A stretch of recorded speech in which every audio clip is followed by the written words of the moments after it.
우리 철학의 기여 중에서 이제 그 건네줌이라고 하는 부분으로 이제 들어가게 됐는데요. 지난번에 우리가 했던 것은 울려옴이라고 하는 것이었고, 그래서 울려옴이라고 하는 파트는 아무래도 근현대 과학기술 문명의 어떤 이제 배경, 오늘날의 어떤 세상, 그리고 이제 하이데거가 보기엔 앞으로 올 세상, 이런 세상의 문제점, 특히 이제 존재가 떠나가고 존재를 망각하고 허무주의가 도래하고 과학기술 문명이 극에 달하는 그런 세상을 좀 이렇게 이야기했다면, 이 건네줌이라고 하는 것은 이제 그 철학의 역사, 저 고대 그리스로 가게 됩니다. 초고대죠, 이제.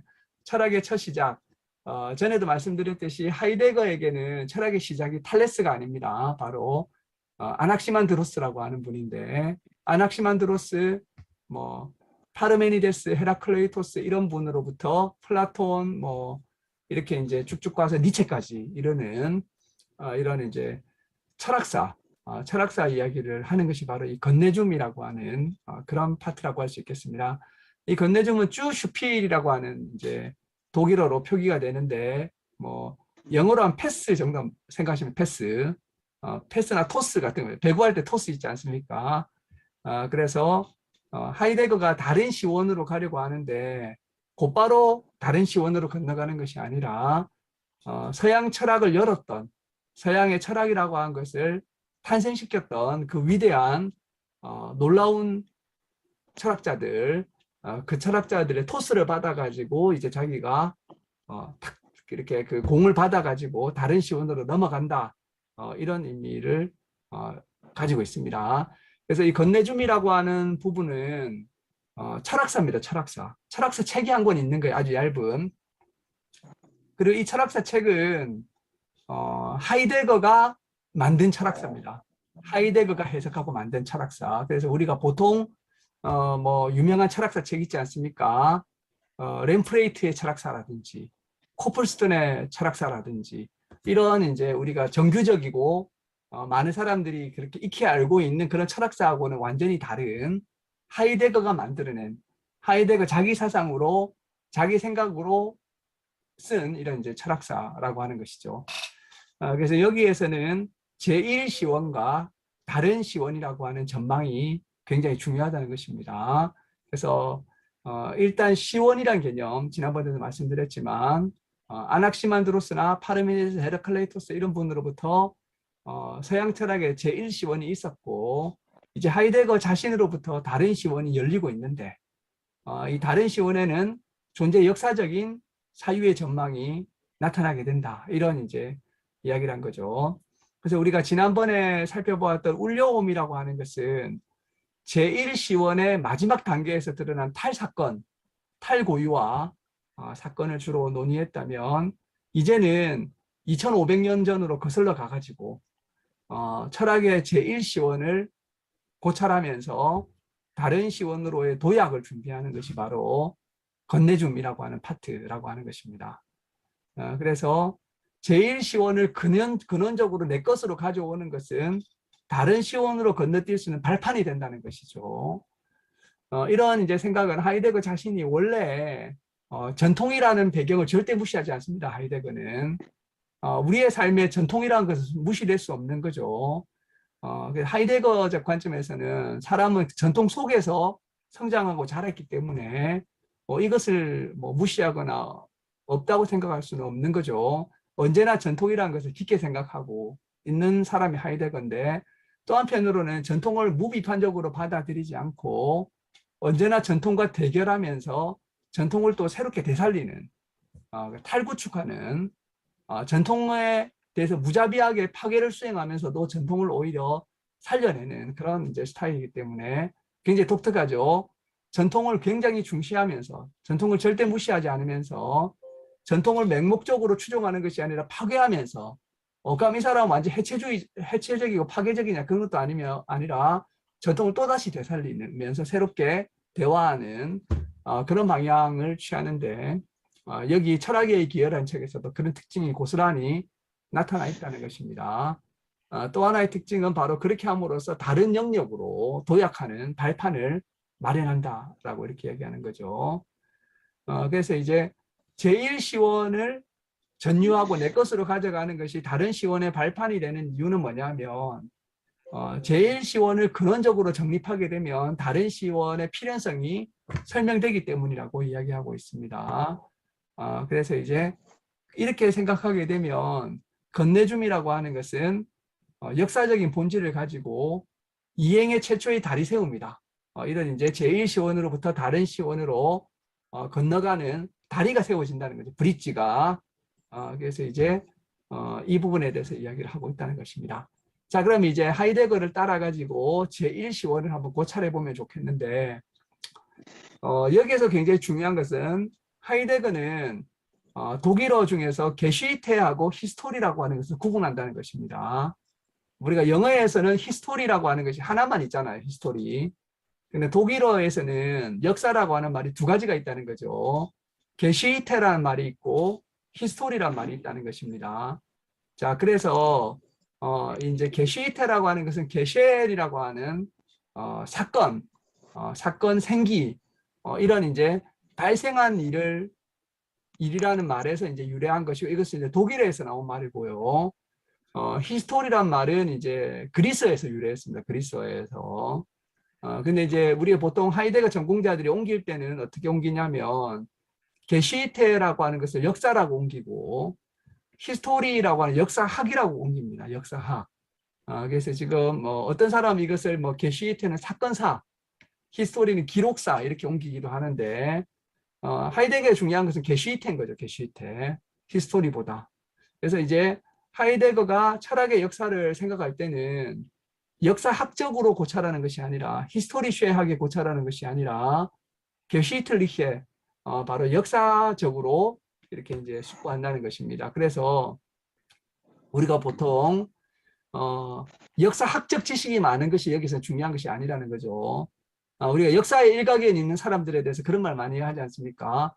저 사람은 로마 역사에 대해서 빠삭해. 우리나라 조선시대 역사를 잘 알아. 저 사람은 역사적인 지식이 방대해. 이런 것은 이제 하이데거에게는 그 사람 역사학적 지식이 많은 것이 되는 것입니다. 그래서 이제 역사학적인 외적인 지식이 많은 것을 하이데거가 강조하는 것이 아니라 이 2500년 철학사를 관통하고 있는 진정한 사건, 생기, 발생 이런 것들이 어떤 의미를 가지고 있는가라고 하는 것을 이제 강조하고 있다는 것이죠. 이게 하이데거에게 중요하다는 것입니다. 그래서 뭐 역사학적 지식이 많은 것 이것은 하이데거에게는 크게 이렇게 이제 필요하긴 하지만 진정한 의미의 철학적 작업은 아니라는 거죠. 진정한 철학적 작업은 역사적인 숙고들이라고 하는 것입니다. 게시틀리헤 해야 된다는 거죠.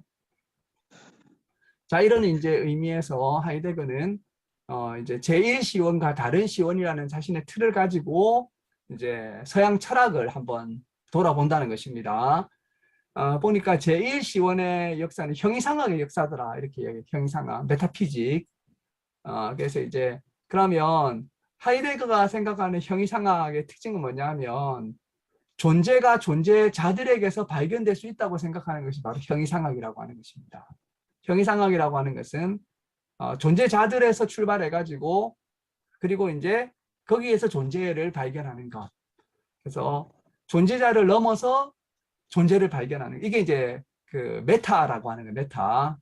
메타라는 말은 그리스어인데 뒤에란 뜻입니다. 뒤에.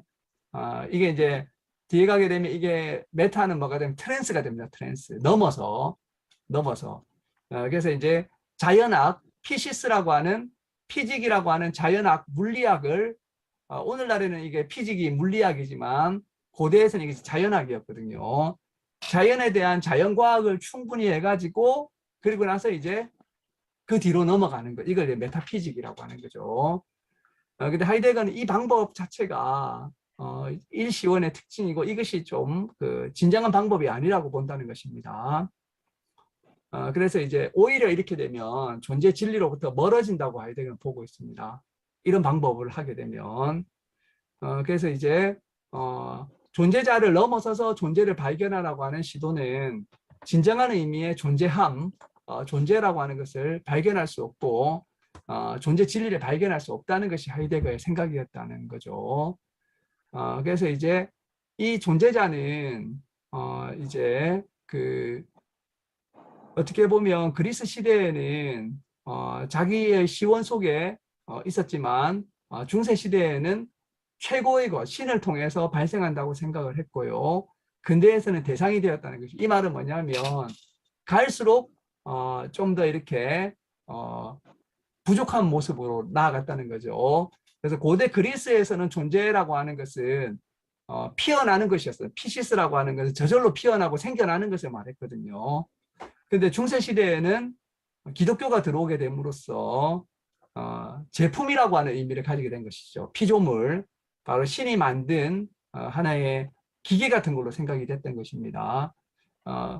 원래 이제 고대 그리스 사람이 자연을 봤을 때는 훨씬 더 생명적인 관점에서 본 거죠. 막 피어나고 생겨나는 그런 걸로 봤는데, 중세 시대에 기독교 세상이 되면서 사람들은 이 세상에 존재하는 것은 다 신이 만든 제작품이 되는 거죠. 제품이 되고 이제 여기에서 제작하고 만든다는 의미가 굉장히 강력하게 작동하게 되는 거죠. 메커니즘적 생각을 하게 되는 거죠. 그리고 근대에 가게 되면 자아가 강조되면서 이제 이 세상에 있는 것은 주관에 대한 객관으로서 대상이 되어 버렸다는 것입니다.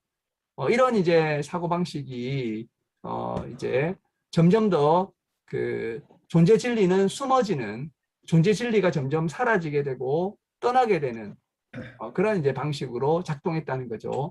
형이상학이 발전하면 발전할수록 존재 진리가 더 나타나는 것이 아니라 오히려 존재 진리는 더 멀어지게 되는 그런 결과가 야기됐다는 겁니다.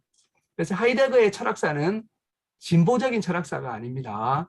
마치 이런 생각이 있지 않습니까? 옛날에는 우리가 굉장히 미개했어. 부족하고. 하지만 점점 우리는 발전하고 있고 지식과 지혜가 점점 늘어나고 있어. 그래서 이제 지금은 옛날과는 비교할 수 없을 정도로 발전했어. 그래, 앞으로 우리는 엄청나게 상상할 수 없을 정도로 발전할 거야. 이런 식의 생각을 하지는 않는다는 것입니다. 오히려 일종의 이것은 타락의 역사예요.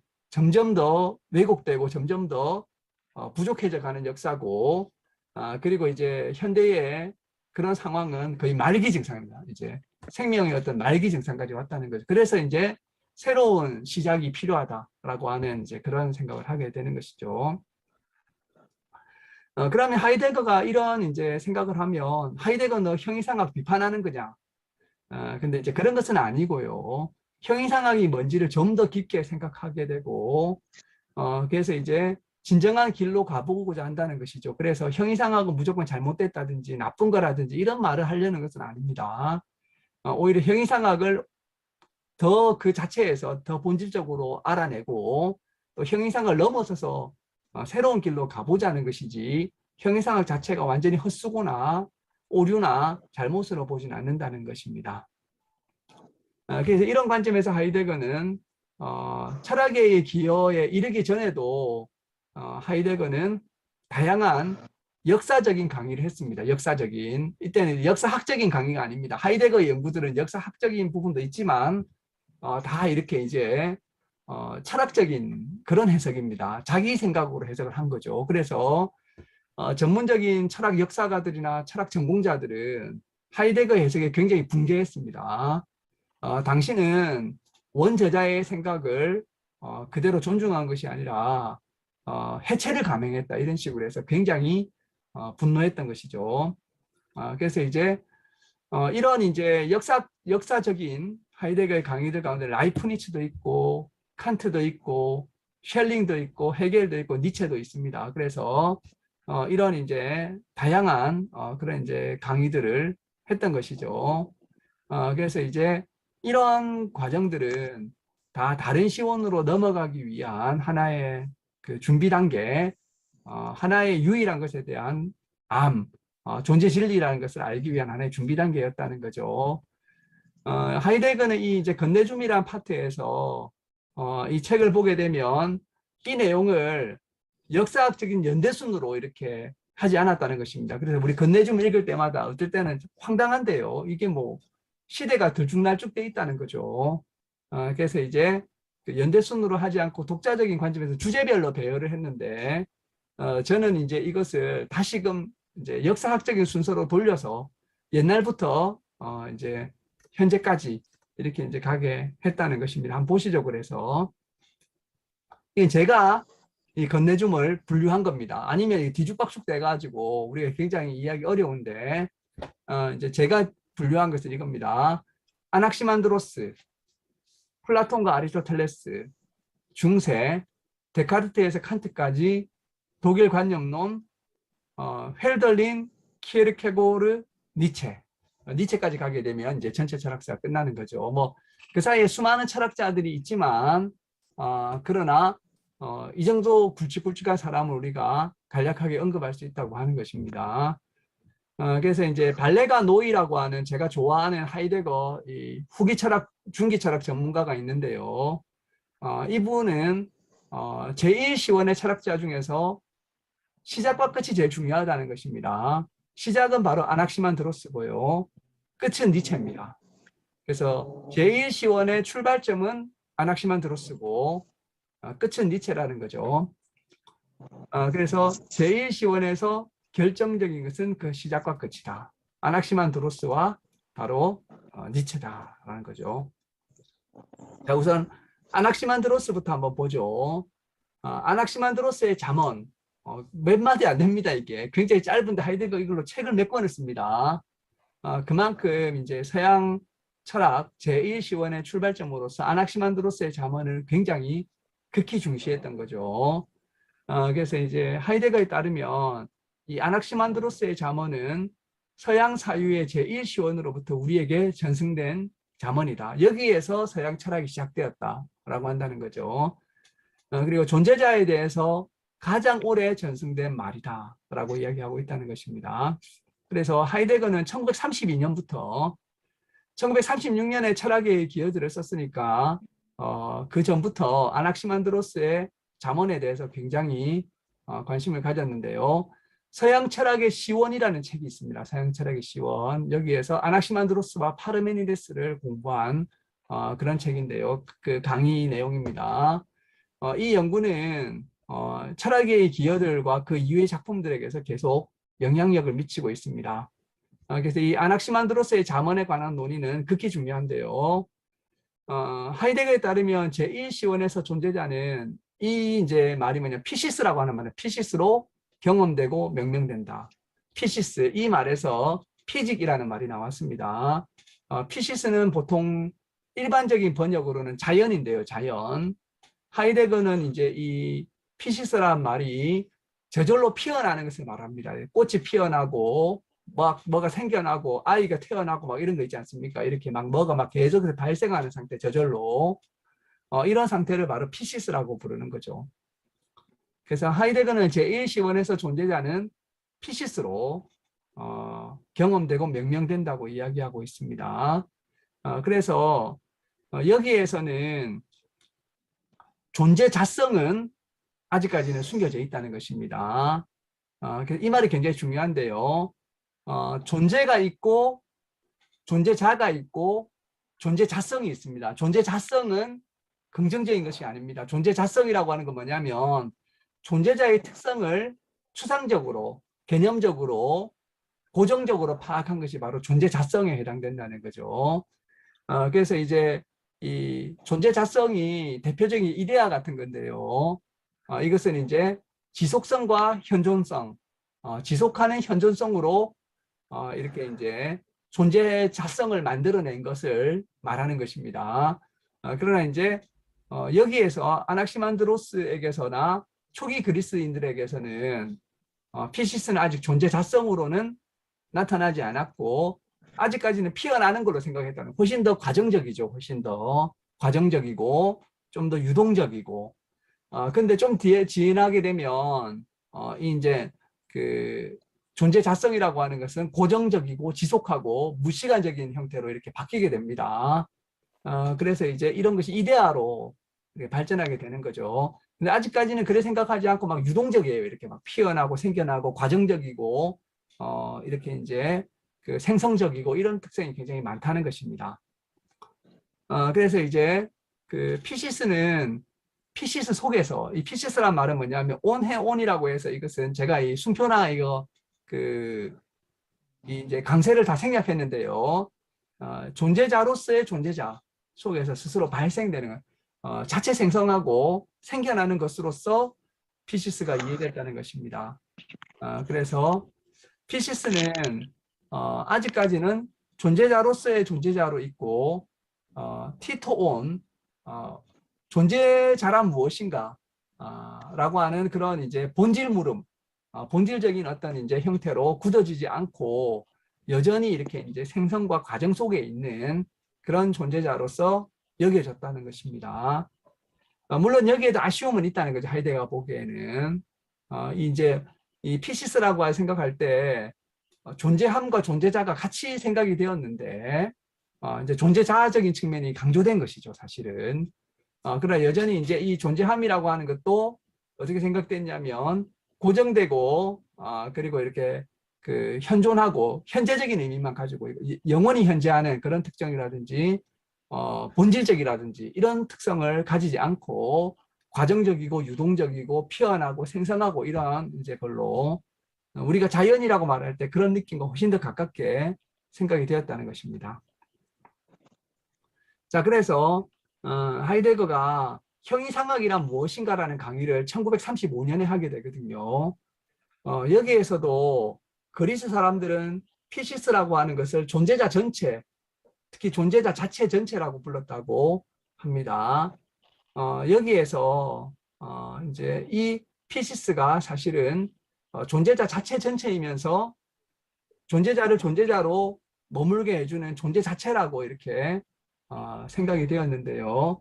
여기에서 피시스라고 하는 것은 하늘과 땅, 인간, 신들을 다 포괄하는 개념이 바로 피시스였다는 거죠.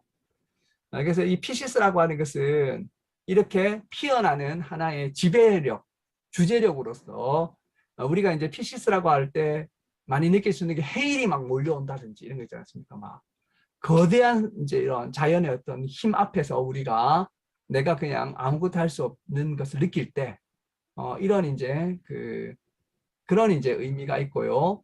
이런 이제 피어나는 주제함, 지배함 이런 것이 이제 피시스의 기본 의미고 여기에 이제 변하지 않고 머무른다는 의미의 존재라는 의미도 조금 포함되어 있고 생성이라는 의미도 포함되어 있다고 하는 것입니다. 근데 이제 중요한 것은 뭐냐면 하이데거가 보기에는 이 피시스라는 것이 점점 시간이 지나면서 그리스 철학에서 점점 축소된다는 거예요. 그러면 피시스 대신에 뭐가 나오냐면 관습법으로서의 노모스가 나오게 된다는 것입니다. 노모스. 이제 노모스라고 하는 것은 법이죠, 법. 그래서 이제 법과 어떤 이제 제도, 인간이 만든 제도가 나오게 되고 테크네는 기술이죠. 기술.